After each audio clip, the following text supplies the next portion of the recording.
Welcome back to our YouTube channel engineer mind. तो हर रोज़ की तरह आज भी हम लोग जनरल इंजीनियरिंग का सिलेबस कंप्लीट करेंगे, जो कि सिविल, इलेक्ट्रिकल एंड मैकेनिकल वालों के लिए इम्पोर्टेंट है। और ये JSSC, JEE and BPSC AE के लिए इम्पोर्टेंट क्वेश्चंस है। ऑब्जेक्टिव टाइप क्वेश्चंस हम लोग डेली डिस्कस करते हैं, तो आज भी डेली की तरह हम लोग जनरल इंजीनियरिंग क्वेश्चंस सॉल्व करेंगे। 10 क्वेश्चंस हर रोज़ हम लोग सॉल्व करेंगे जब तक जनरल इंजीनियरिंग का सिलेबस कंप्लीट नहीं होता। जब जनरल इंजीनियरिंग का सिलेबस कंप्लीट हो जाएगा तब हम लोग सिविल का ब्रांच पेपर कंप्लीट करेंगे इसी चैनल पर। तो आपसे रिक्वेस्ट है कि डिस्कस करने से पहले अभी तक आपने हमारे चैनल इंजीनियर माइंड को सब्सक्राइब नहीं किया है तो चैनल को सब्सक्राइब कर लो। वीडियो अच्छा लगे तो लाइक कर दो और शेयर कर दो। तो आज का फर्स्ट क्वेश्चन है हमारा, which of the following systems are more prone to faults. तो इसका ऑप्शन है generators, underground lines, transformer, overhead lines.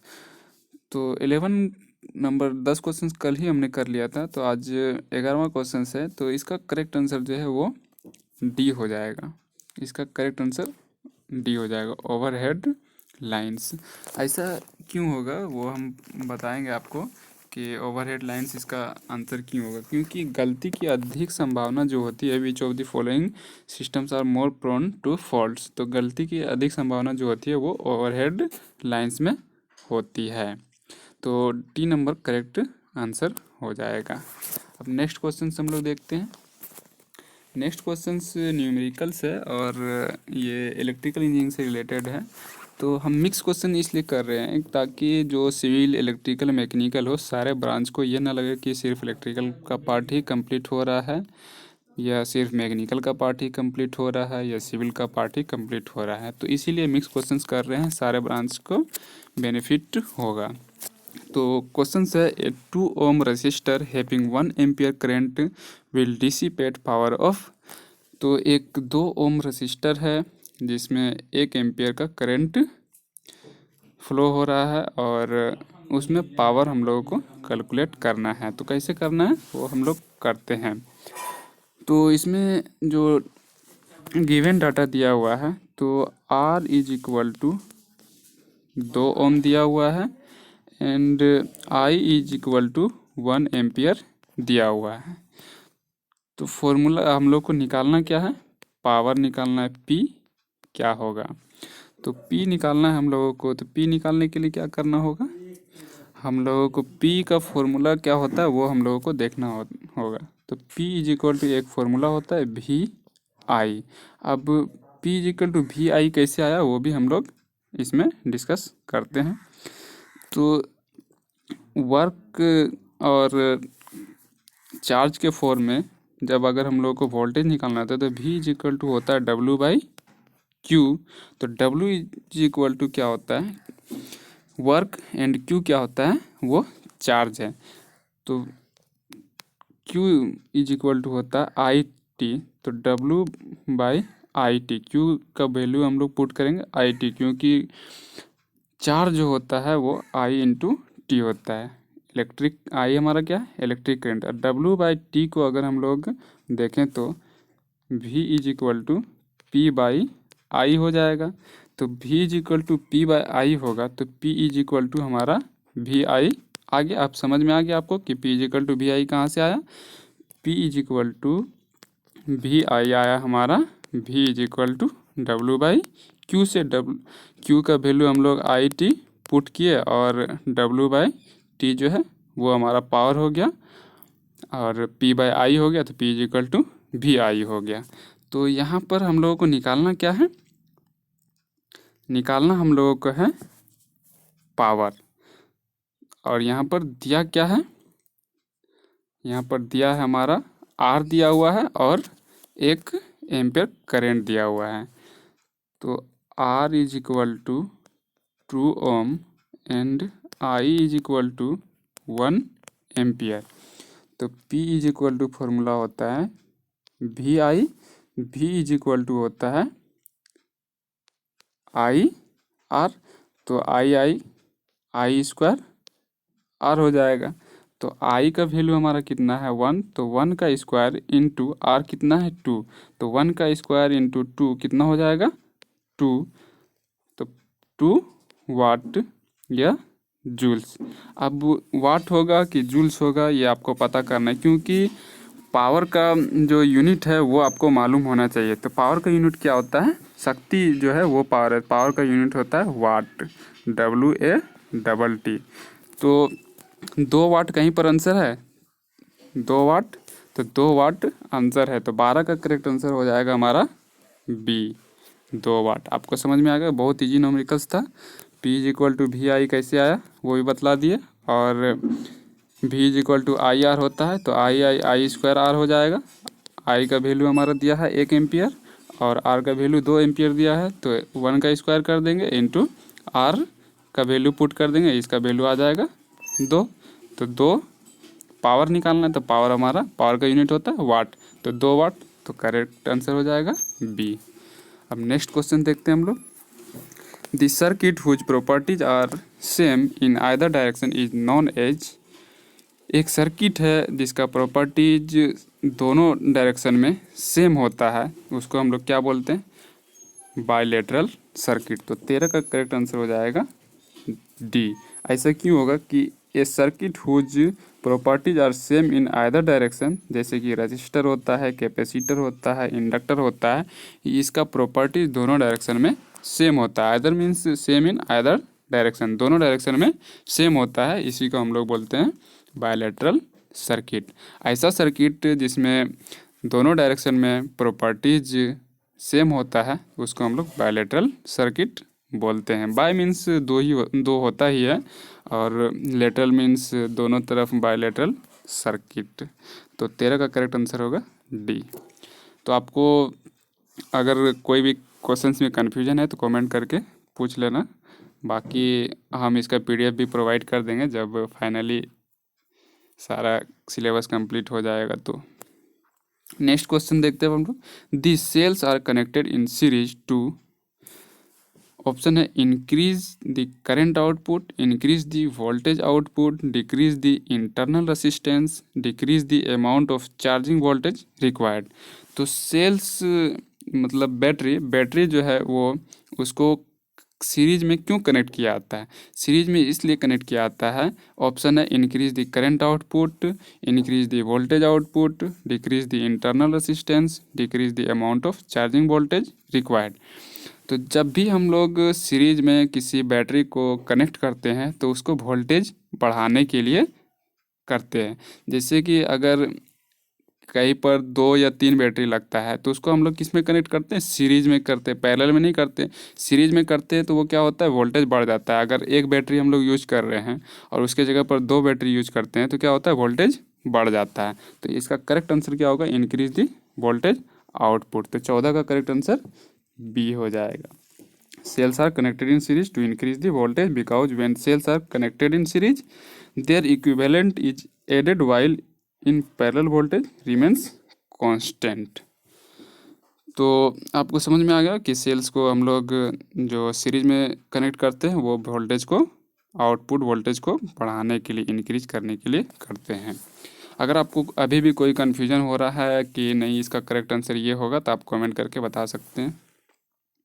अब नेक्स्ट क्वेश्चन देखते हैं हम लोग। A magnetic compass points to the, option है geographical poles, true north poles, magnetic north poles, agonic line of the earth. तो अभी तक हम लोगों ने जितना क्वेश्चंस किया 11 से 14 तक वो सारा इलेक्ट्रिकल पार्ट का था, और ये क्वेश्चंस जो 15 नंबर है a magnetic compass points to the, ये सिविल पार्ट से है। तो ऑप्शन दिया हुआ है geographical poles, true north pole, magnetic north pole, agonic lines of the earth field. तो अगर आपका ब्रांच सिविल है तो इसमें बिल्कुल कंफ्यूजन नहीं होना चाहिए। मैग्नेटिक कंपास का जो पॉइंट हम लोग देते हैं तो वो मैग्नेटिक नॉर्थ पोल पर ही देते हैं। तो 15 का करेक्ट आंसर हो जाएगा हमारा सी। ये कंपास ट्रावर्सिंग है एक चैप्टर सर्वेइंग में, उसमें आपको मिल जाएगा। मैग्नेटिक नॉर्थ पोल्स इसका करेक्ट आंसर है। नेक्स्ट क्वेश्चन है हमारा, the electromagnetic radiation can only be emitted or absorbed by a matter in small discrete units is called। तो इसका करेक्ट आंसर क्या होगा? ऑप्शन दिया हुआ है proton, electron, photon and neutron. ये इलेक्ट्रिकल पार्ट का क्वेश्चन है। तो 16 का करेक्ट आंसर होगा सी नंबर होगा, फोटोन। क्वेश्चन कहता है कि द इलेक्ट्रोमैग्नेटिक रेडिएशन, तो electromagnetic radiation can only be emitted और absorb by a matter in small discrete units is called. अगर इलेक्ट्रोमैग्नेटिक रेडिएशन को इमिट करता है या एब्जॉर्ब करता है तो उस मैटर को डिस्क्रीट करने वाला यूनिट को क्या बोलते हैं हम लोग? फोटोन ही एक ऐसा मैटर है जो कि इसको एब्जॉर्ब करता है और इमिट करता है। तो 16 का करेक्ट आंसर हो जाएगा हमारा सी, फोटोन। ये बेसिक फिजिक्स का भी क्वेश्चन बोल सकते हैं हम लोग, 12 में ये हमेशा पूछा जाता है। ये 12 का इम्पोर्टेंट क्वेश्चन। नेक्स्ट क्वेश्चन अब हम लोग करते हैं, 1 horse power is equal to, 1 horse power किसके बराबर होता है? तो ऑप्शन है 1.3330 किलो वाट, नेक्स्ट ऑप्शन है 1 किलो वाट, सी ऑप्शन है 0.8000 kilo watt, and next option है डी 0.7457 किलो वाट। तो 1 हॉर्स पावर जो होता है 1 HP, आप लोग पढ़े होंगे अगर मैकेनिकल से हैं या सिविल से हैं, इलेक्ट्रिकल से है, तो इलेक्ट्रिकल एंड मैकेनिकल वाले का ज़्यादा यूज होता है जब मशीन डिज़ाइन पढ़ते हैं, और इलेक्ट्रिकल वाले जब इलेक्ट्रिकल मशीन पढ़ते हैं तो उसमें 1 HP ज़्यादा यूज होता है। तो 1 HP, और सिविल वाले जब इरिगेशन इंजीनियरिंग पढ़ते हैं या वाटर रिसोर्स इंजीनियरिंग पढ़ते हैं तो उसमें सेंट्रीफ्यूगल पंप्स पढ़ना होता है, तो उसमें 1 HP horse power centrifugal pump and reciprocating pump होता है, टाइप्स ऑफ पंप, उसमें हॉर्स पावर ज़्यादा यूज होता है, और निकालना भी रहता है उसमें पावर ऑफ पंप। तो 1 HP जो होता है वो 746 वाट होता है। तो यहाँ पर 746 वाट एक भी ऑप्शन नहीं है, यहाँ पर किलो वाट में सारा ऑप्शन दिया हुआ है। तो 1 kilo watt is equal to कितना होता है? 1000 वाट। तो 1000 से इसमें क्या करेंगे हम लोग? डिवाइड कर देंगे तो कितना आ जाएगा? 0.74 आ जाएगा। तो 0.74 किलो वाट, तो 0.74 किलो वाट किसी में है? हाँ है, डी नंबर। तो डी नंबर करेक्ट आंसर हो जाएगा 0.7457 किलो वाट। अगर सिंपल वाट में पूछता तो 746 वाट होता है, तो 746 के जगह पर यहाँ पर 745.7 दिया रहता, तो यही करेक्ट आंसर होता। और यहाँ पर किलो वाट में पूछा है तो इसका करेक्ट आंसर होगा डी, क्योंकि 746 वाट होता है। 1 HP इज इक्वल टू, तो यहाँ पर किलो वाट में पूछा है तो इसको 1000 से डिवाइड कर देंगे तो 0.7457 किलो वाट हो जाएगा। अब नेक्स्ट क्वेश्चन हम लोग देखते हैं। नेक्स्ट क्वेश्चन क्या है? If two forces is equal to P in magnitude act at right angles, their effect may be neutralized by a third force acting along their bisector in opposite direction whose magnitude is equal to। तो ये mechanics का question है, और mechanics first year में हर एक किसी को पढ़ाया जाता है, चाहे डिप्लोमा वाले हो या बीटेक वाले हो, सिविल, इलेक्ट्रिकल, मैकेनिकल किसी ब्रांच में अगर आप बीटेक किए हैं तो आपको ये पढ़ाया जाता है। तो क्वेश्चंस पूछ रहा है कि 2 फोर्स है और each equal to P in magnitude, जिसका मैग्नीट्यूड P के इक्वल है और वो राइट एंगल मीन्स 90 डिग्री पे एक्ट हो रहा है, और इसका effect neutralized by third force, तीसरा फोर्स के द्वारा न्यूट्रलाइज किया जाता है, acting along their bisectors in opposite direction, जिसका कि डायरेक्शन अपोजिट है, तो उसका मैग्नीट्यूड किसके इक्वल में होगा?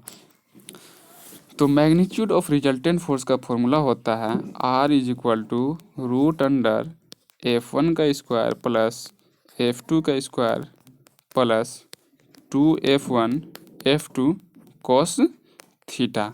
तो R ये सारा वैल्यू आपको दिया हुआ है, तो ये आपको मिल जाएगा आप अगर सोल्व करेंगे इसमें।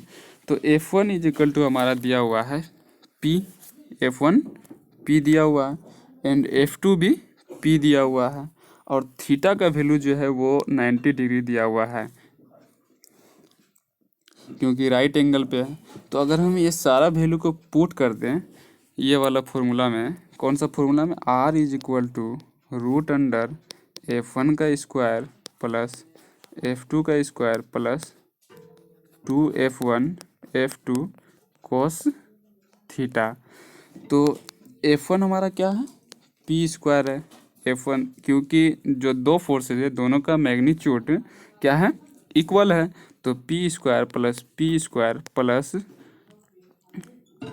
2p स्क्वायर, क्योंकि F1 भी p है एंड F2 भी p है, और कोस 90 डिग्री है, तो कोस 90 डिग्री का वैल्यू जो होता है वो कितना होगा, कोस 90 जीरो होता है। तो हमारा जो बचेगा ये वाला तो पूरा जीरो हो जाएगा पोर्शन, रूट अंडर, तो रूट अंडर 2p स्क्वायर। तो इसका जो करेक्ट आंसर होगा, तो इसको वैल्यू जब हम लोग सॉल्व करेंगे तो रूट 2p होगा।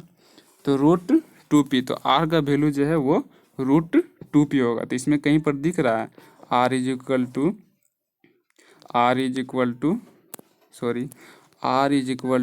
रूट 2p, तो यहाँ पर करेक्ट आंसर सी हो जाएगा हमारा, r is equal to root 2p। तो आपको समझ में आ गया, ज़्यादा हार्ड नहीं है, जो भी क्वेश्चंस जनरल इंजीनियरिंग में पूछा जाता है। और ये क्वेश्चंस में सिर्फ रिजल्टेंट फोर्स का जो फॉर्मूला है, मैग्नीट्यूड ऑफ रिजल्टेंट फोर्स, वो पुट करना है, root under F1 square plus F2 square plus 2F1 F2 cos theta. अब हम लोग नेक्स्ट क्वेश्चन देखते हैं क्या है। ये मैकेनिक्स का क्वेश्चन था और बहुत ही इजी क्वेश्चन है। इसी टाइप के क्वेश्चंस बेसिकली पूछा जाएगा आपको JSSC, JE and BPSC AE में, और ये सारे क्वेश्चन BPSC AE में पूछा भी गया है। नेक्स्ट क्वेश्चन है हमारा, the condition of equilibrium of a coplanar non concurrent forces are.